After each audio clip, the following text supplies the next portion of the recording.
Cécile Blanche, sophrologue, art-thérapeute et auteure. Aujourd'hui, je viens vous présenter mon deuxième roman qui s'intitule « Dans mon cœur chantent les étoiles » qui sortira le 5 juin prochain. Je vais aujourd'hui vous présenter quelques extraits. J'espère que ça vous donnera envie d'en lire plus. Alors d'abord le prologue. « 21 juin 2019. Tout s'est accéléré en novembre dernier à la chute de Denise. J'ai perdu pied. Je ne voulais pas voir les nombreux signes. Ma nouvelle voisine dit que la vie nous envoie souvent des alertes. Par le corps, par un vieil ami qui refait surface, par des cadeaux déguisés en mauvaises nouvelles. Le hasard, j'étais de celles qui y croyaient. Mais ça, c'était avant. Quand j'étais encore endormie, incapable de voir que je coulais. Paradoxalement, je me suis réveillée quand j'ai commencé à avoir du mal à dormir. Denise est tombée, et peu à peu, moi avec, jusqu'à donner un grand coup de pied au fond de l'eau, et là, j'ai émergé. Aujourd'hui, c'est mon anniversaire. Pour cette occasion spéciale, je me suis offert le plus beau des cadeaux. Aujourd'hui, j'ai 40 ans, et de nouveau, dans mon cœur, chantent les étoiles. Alice éclata en sanglots. Le médecin lui sourit tout en penchant la tête d'un air compatissant. Après une pause, il insista. « Vous ne m'avez pas répondu, Alice. Comment ça se passe au travail ? On a beaucoup de pression, le chef parle de fusion, on ne sait pas vraiment ce qu'on va devenir. Et puis il m'en demande toujours plus, et puis... » Alice avait ouvert les vannes. Il lui tendit la boîte de mouchoirs posée jusque-là sur son bureau. « Vous ne pouvez pas rester comme ça.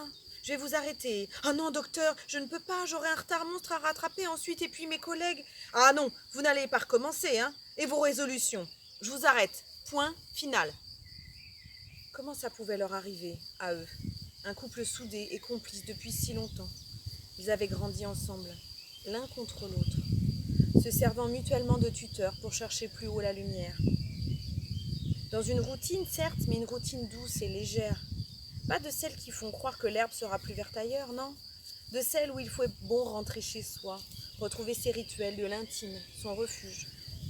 Alors c'est ça, tu serres les dents toute ta vie, tu trimes, t'avances bon an, mal an, haletante, songea-t-elle.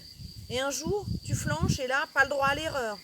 Et en plus, on a le toupet de te dire qu'il faut que tu te détendes, que t'arrêtes de vouloir être parfaite, et que tu te montres enfin vulnérable. Tout va à volo. À croire que l'édifice était moins solide qu'il n'y paraissait. C'était devenu un peu une habitude ces temps-ci de ne pas savoir, d'être perdue. Dire qu'avant, elle planifiait le menu de la semaine pour gagner du temps et se faisait des to-do list pour tout. Où était passée cette Alice ? Est-ce qu'elle lui manquait ? Pas vraiment. Elle prit conscience que cela faisait longtemps qu'elle n'avait pas eu mal à la tête ou la gorge serrée. C'est fou comme on ne sent pas toujours aller mieux ou aller moins bien. Ça s'installe et se désinstalle petit à petit. Nuages cachant puis dévoilant le soleil au gré des vents. Seulement, ils ne jouaient plus. Tout était devenu tellement sérieux entre eux. Son arrêt maladie, sa carrière à lui, l'insolence de leur fille, la singularité de leur petit dernier. À quel moment tout avait basculé ? À quel moment avait-il oublié de prendre soin de l'essentiel et de rire du reste ? Pour se concentrer sur quoi d'ailleurs ?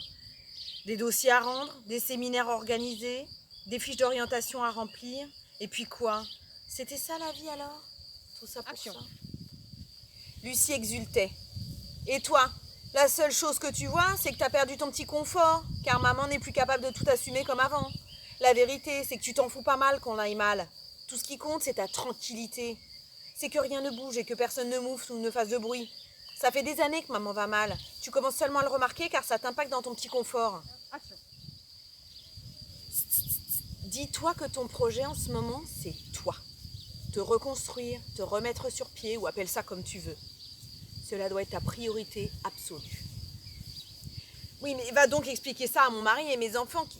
Arrête ça, Alice, trancha-t-elle sèchement. Arrête de penser que les autres se noient si tu ne prends pas tout en charge. Arrête de croire que tu ne peux pas les laisser sans qu'il y ait une catastrophe nucléaire à la maison à ton retour. Ils s'en sortent très bien sans toi. Et je sais qu'au fond, tu le sais parfaitement, sans vouloir te l'avouer. Les autres ont besoin de moi, la belle excuse. Tu dois t'occuper de toi. C'est le meilleur service à rendre à tout le monde. Et voilà, c'était l'histoire d'Alice, de Lucie, de Denise et Elena. Si vous voulez en savoir plus, si vous voulez la lire, vous pouvez l'acheter chez n'importe quel libraire, votre préféré, ou sur internet. Vous aurez tous les liens sous la vidéo.